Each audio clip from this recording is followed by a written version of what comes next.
Let's start in the East region. 3 of the 5 best teams. That's my note. Yeah, but I agree with you. I do. Ken Palm says 3 of the 5 best teams are in the East region. So let's start the preview with number 1 overall seed UConn. They are taking on the Hatters of Stetson.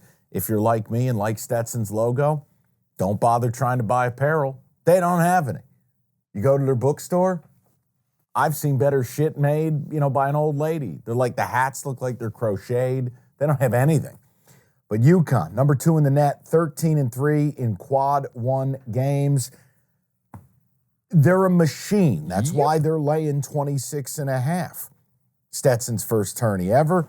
Cookies drilled down on it. To say they struggle defensively would be an understatement. They rank 342nd in America.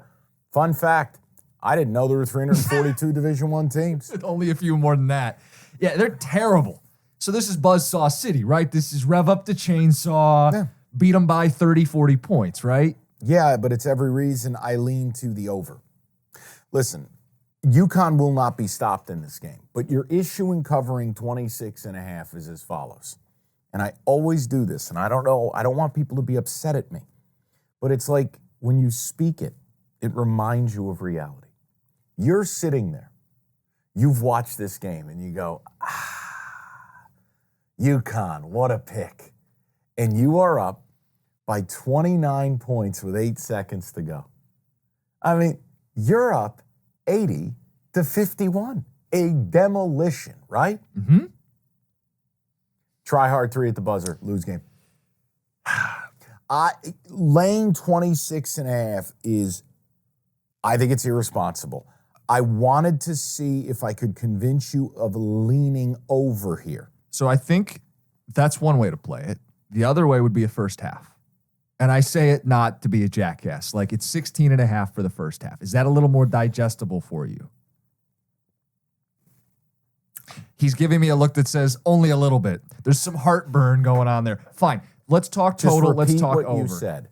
You want me to lay. You want UConn to be up 20 at that. Yeah. I can't do that. Okay.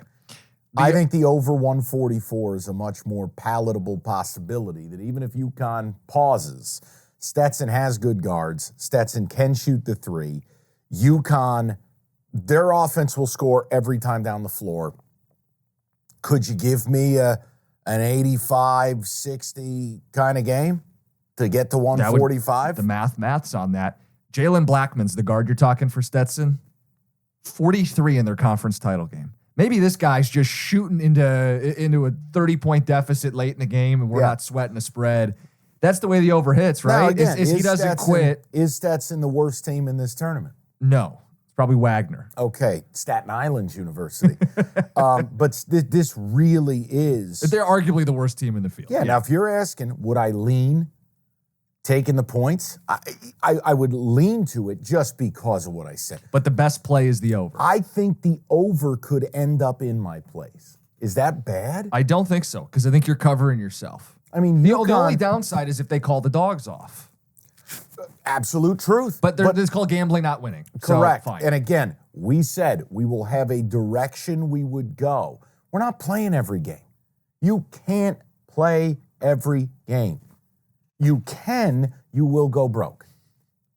I think this lean over 144. And Jim, if you want to get saucy, I encourage you to have the guts to play that first half and put that ticket out there on your blessed social media. I encourage. Mike wants me to get bullied on social media when it blows up in my face. That's what that was. I just think when you're laying a better... dipshit, how'd that bet go? Let me ask you, what number would it take for you to take Stetson? 31. Okay, make a note in here. Live. Take 31.5. No, don't do that to me. Take the 30. Hold on, but people, there is a difference in 31 before the game and 31 when you're already down 20. There is a difference. They may flash at 31. We'll text about it live. Okay. Next game. East region. We call this the Jim Costa Memorial Invitational. Why am I dead in this? You don't give people memorials unless you're dead. Because I think you had the winner, and now you changed your pick, and you're going to go with me, and we're going to bet on a team that's got injuries, and it is going to be our memorial. real. We are getting this game wrong. This is called paralysis by analysis. We've got FAU and Northwestern. FAU laying 2.5 against the Wildcats, who are injured. Ty Berry out. Matthew Nicholson, the big guy with the foot, we don't know. When we recorded live, I told you, FAU, right? They love the run they made last year. Here's the problem. I think everybody loves the run they made last year. But they're not the same team. They're not. 191st in defense since Feb 9. This is not the same team playing on that end that they were a year ago. And took several weird losses to bad teams, did not win their conference. And Northwestern, look, Ty Berry being hurt hurts, obviously. But you get Boo Buie, who's got grandchildren and a mortgage and is retiring soon. Boo Buie's been at Northwestern since, like, Evan Eschenmeyer played there. So, look. Did he pass Eschenmeyer? I think he did. He may have. He did. But the key is, and I'm not overstating it, it's not that Matthew Nicholson is some fabulous player, but he represents some of the only legitimate size that Northwestern has.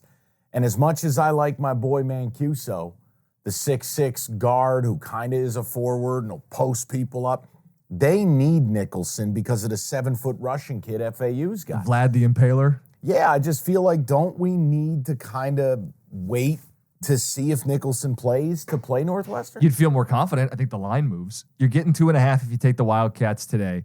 30th in offense. They play slow, but they make a ton of threes. So you're going to out-execute them. You're going to say, we're going to go into the half court. We've got Boo Buie. We've got three-point shooters, and we're going to out-execute a team that can't get enough stops. And we will control pace. Yes. We will not let you run. We will not let you do what you want to do. And on a possession... And if Vlad gets 18, good for Vlad. Possession-by-possession basis, if you have a defense that's basically around 200th in America, I like to think Northwestern can execute. Yeah. So I liked Northwestern last night, and you mocked me. It's a play for me. 2.5 points for the Wildcats. If they open this game and Nicholson doesn't play, and it's just back to the basket repeatedly, I may just go to the airport. Next game, we got the 5 seed San Diego State laying 7.5 against the 12 seed UAB. San Diego State, talk about pedigree from a year ago. Everybody watched them make that run into the Final Four. 8-7 in their last 15 conference games. I don't think they're the same team. Do we get some value going with UAB here? I can't. I just can't. The number on surface, I go, yes. Why not give me the 12, who always beats the 5? I'm getting 7.5. Here's your problem. UAB's not good. I mean, I love Butter Johnson. Factually correct. They are not good. Ephraim Butter Johnson. But, like, they're not good. You have to get to the free throw line for their offense to function. Is San Diego State really going to allow that? I mean, that was my they note. are a top 10 defense. They don't foul. Right. So that's my question. UAB, 14th most free throw attempts this season, and they're good making them. Will they be officiated the same way? I can't predict that. But part of me loves the idea of San Diego State playing a low-scoring game, and we're getting free throws. 2 here, 2 there, another 1 here, cutting into a deficit, just lingering, just hanging around, 7.5 points. I just don't know how it's going to be officiated. Are you getting 7.5? Or I'm sorry, are you getting to the free throw line that often because it's part of your culture, or are you getting some gimmies? I don't know. It'd be a lean to UAB. My lean is actually the under. Really? Yeah, I mean, when you look from a pace standpoint, San Diego State is outside the top 250.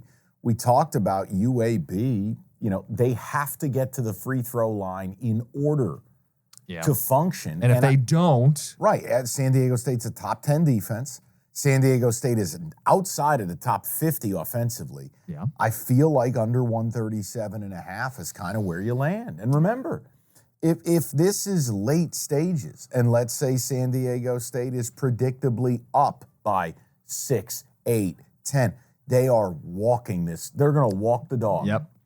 I think under 137 is where I'd go. Okay. That's a lean. I don't hate it. Again, same with me. I'm not betting UAB, but it's a lean. We said we'd talk about all of them. This next game, Jim is going to scare me out of what I really want to do. And it's a goddamn crying shame. Number 4 seed, Auburn, laying 12.5. Now, mind you, it's the top 5 team in the net. They're taking on number 13, Yale, 83rd in net. Jim drilled the statistics here. Let me deliver a few of these from the Costa Research Institute. Number 4, according to Ken Palm, top 10 OND, which would make you a national title contender. They hold opponents to a best 43% inside the three-point line. Yale, 89th in offense, 90th in defense, 327 in tempo, which means you don't even get out of bed. But here's where Jim's going to scare me. Ooh, boy. They got a guy. This sounds like you go to Yale. August Mahoney. That just sounds like a rich kid. Privileged. August Mahoney shooting 46% from deep, 7-footer. And hot lately, too. And Jim put a trend alert in here. The Ivies fuck. Do you want to tell me what that means exactly? Was it Princeton? Wait, there's a history of the Ivies, right? I bet Yale to beat the year they beat Baylor, I think. And then Torian Prince was up there explaining what a rebound was. So then we go up and then you grab the ball. And then that's called a rebound. By the way, that was 8 years ago. No. That's how long ago that was. Give me where you're at, because I said to you last night, this is dump truck city. Yeah, we both really like Auburn, the team. I mean, Bruce Pearl's been to a Final Four. He's got the team to do it again. And you're looking at a Yale team. How are they controlling Jay Broom? This has got 2020 written all over it. You want a good stat about the Ivy League? Yeah, hit me with the Ivy League. 42 NCAA tournament games since 1985. Okay, 42 since 85. 8-34. But what are they against the number? It's all about the number. Yeah, I'm not picking Yale money line here. Can Auburn cover 12.5? Last night, my initial was yes. Well, the thought is, if you make the threes, they got a 7-footer, this Wolf guy who can shoot threes. Again, you're not scoring at the rim against Auburn. Yale's not going to make their August hay. Mahoney was your 7-footer. No. Mahoney's a guard. This Wolf guy is the 7-footer that shoots threes. The point, and they got another guard who shoots threes. Their road to covering is probably a slightly slower game where they don't even try to get inside, where they get Mahoney going from deep and a 7-footer little pick and pops, and they just kind of linger. Well, let me give you another reason I'm scared. I'll bring it up because it's one of the only games on the board. We did this all throughout football. You guys know this. Use it as a reference point, not the gospel. This is a massive bet differential game. Public on Auburn, money on Yale, meaning 39% of tickets make 77% of the money on Yale. That's very scary. Play Yale. Fuck you. Are you serious? Why is that a fuck you? It's 12.5 points. Look, you're your own man. You do whatever you want to do. You're not going to do it. I thought over 140 was interesting. So that's a lean to the total on the over. Yeah, unfortunately, I had it as 138 last night. And of course, it's soaring. So 140, I wouldn't go north of that. Okay. But you want to play Yale? What's the thought with why the over? Well, for one, you've got me convinced that Larry Bird plays for Yale.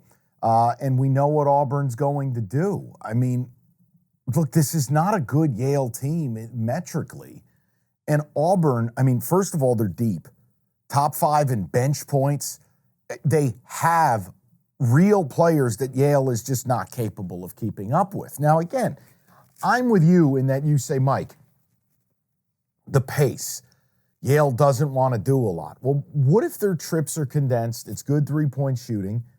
And you're dealing with a top 10 offense with Auburn. I don't know, man. I don't love the game. I loved Auburn. And you're talking me off of Auburn. So I'm probably going to end up staying away now. I will not play Yale. You're out of your fucking mind. Danny Wolf is his name. 7 foot tall, sophomore. 14 a game, 9.8 rebounds per game, and he can shoot the three. Good for him. Beautiful. Great. Now Yale. I can't bet Auburn. All right, next game. Number 6, BYU laying 8.5 against the team that shouldn't be here, Duquesne. Duquesne's 11 seeded in the matchup. BYU, 11th offense, 48th defense, 85 in tempo, and they chuck threes. You go the other side, I guess the one thing the Dukes do well, they play a little defense. First tourney since 77. Are you still on the dump truck city BYU play? I have to, but do I feel like I'm walking into it? Does the public agree with me?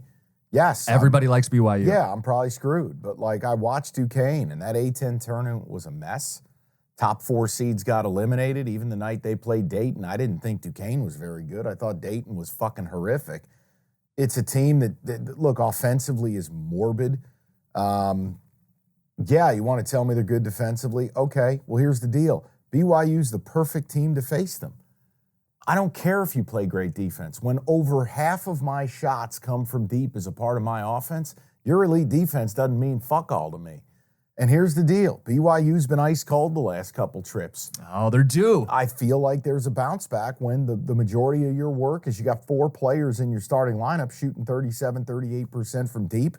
And apparently Jim only lusts after people north of 6'10" that shoot the 3 because he's over here talking Noah Waterman. Noah Waterman, another big who can shoot. It's pick and pop season, Mike. That's right. I just view it. BYU's going to take no less than 33 pointers. I'd like to think they're going to be at least a plus 12, a plus 15 from deep, meaning make 4, 5, 6, 7 more threes than Duquesne. And if Duquesne can't score and they're not great at shooting the 3 and they run a slow tempo, yeah, I feel like the number's 7.5 for a reason. And if you care about the net the way that Cookies does, this is his new way to S&P. No, I don't love the net. Do not lump me in with these people. Bottom line, BYU's the 12 in the net, and Duquesne's outside the top 80.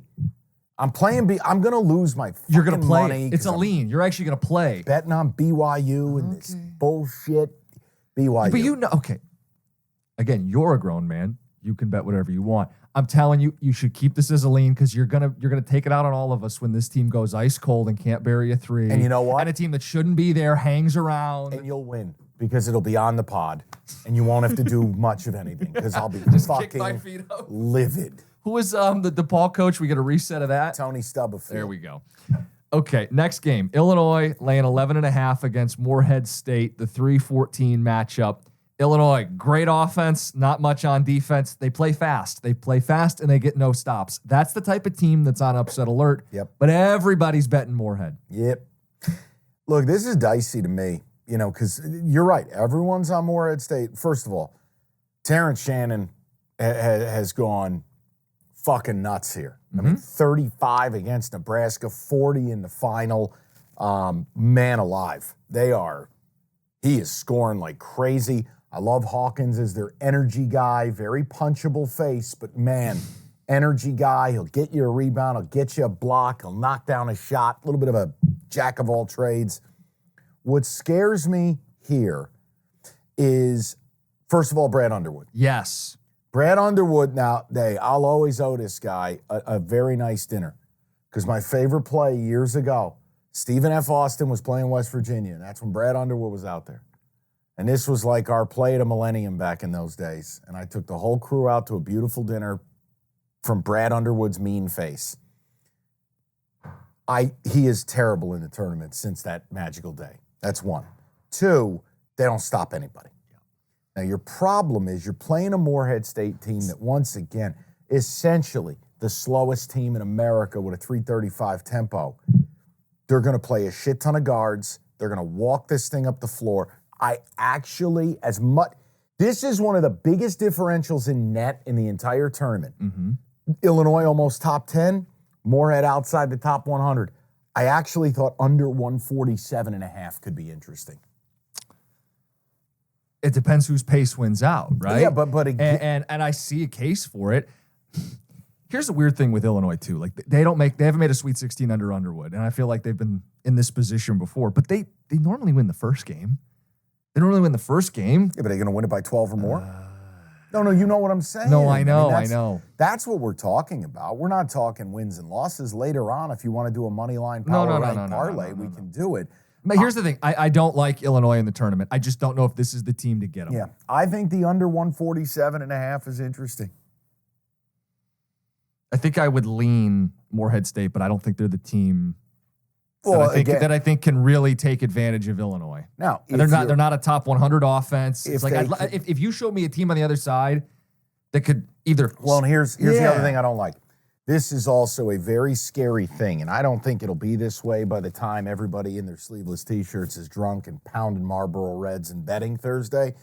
92% of the tickets are Morehead State right now. I like the idea. I'm not going to make the bet.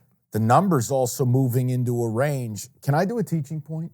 Yeah, sure. Get out like a little whiteboard and magic Falling marker. in love on Selection Sunday, and then taking what you loved Sunday and attempting to apply it Thursday or Friday when the number is maybe a possession different. Look, this number opened at 13.5. you are seeing almost consensus 11.5s. Liking Morehead State at 13.5 has very little to do with liking them at 11.5 or 11. Yeah. If I land and this thing is down to 10, 10.5, yep. you have to begin asking yourself the question, what is the point where I need to take Illinois? Right. Well, again, Morehead State doesn't get enough stops. It still is Illinois. Great bird logo, though. Yeah. Great bird logo. Good head-on view of an eagle there. Okay. That's worth at least a half I point. guess what I'm saying is I think Illinois is ripe to be upset, but it's probably by a team with a better profile than Morehead State. Agree. So it's a lean, but everybody's backing them, so I'm not And I playing hate it. public dogs. Yeah. That terrifies me. So I went lean under 147.5. Okay, no play there. We both have plays in the next game. Let's hear it. Number 7, Washington State, plus 1.5 against number 10, Drake. Go ahead, sell me this pen. Because I just disagree with you, and it's a bias, and I got to see whether I can peel myself away from my bias. Washington State finished 13-3 their final 16 games of the regular season, a stretch that included beating Arizona, a sweep of them, and they're playing defense. I know you're like all about the offense this time of year. If you can bog teams down, hang around, pounce on them, that's wazoo. So That's it? That's the sales pitch? what do you want? Tucker DeVries, man. Oh, coach's kid. That's right. You're going to tell me, last year they almost beat Miami. Should have. They collapsed down the stretch, didn't Yep. score a bucket the last 6 minutes. I just think Drake's a experienced old team. This is old man ball. Yeah. This is an over 30 league, like over 40 league schooling college kids. Dude, Drake is the anti 2024 college basketball. They are experienced. They have that old man strength. It's like when you would play your dad in the backyard. DeVries is one of the best offensive players in America. Wazoo's this come from nowhere. Great story. I mean, they were terrible a year ago. Christ, they got a kid on the team that beat cancer. I mean, they're a fabulous story. And you're betting against them. Yeah, I am. Fuck them. Drake. We had the little note yesterday, 7 seeds. I think they're over. 60% of the time here. I know. I think they're overseeded. Well, again, if you're going to back Drake, be ready to back him beyond this round. Yeah. How many games has Drake lost since February 3rd? Like 1? There you go. Winners win. Okay. Okay? Players play. Tough players win. PPTPW. Is this our first disagreement out and out so far? I think so. maybe. Like outside of a lean or a total or Yeah, something. I'm playing Drake. All right, let me ask you this. Could the saver, the friendship saver, beat a total? You want to ride with me on this at all? What? Okay. Because under. Okay. Over 137. No, see, if part of my cap is defense and bogging it down, I can't bet the over. But okay, time out. What do you think? This game's going to be in the 50s? Why do you disrespect Drake this way? I don't. You said that as though they're like a member of a family that All you right. can't. How dare Time out. you? So let me ask you a question. Planet Earth is on the under. 67% of tickets, 88% of the money. You don't want to be on that side. No, I don't. Come to the over with me. Come to the over with me. Be a lean. Okay. All right. I just had to. I had to sell you this pen. I'm going to play Drake. Okay, that's fair. I got Wazoo. All right.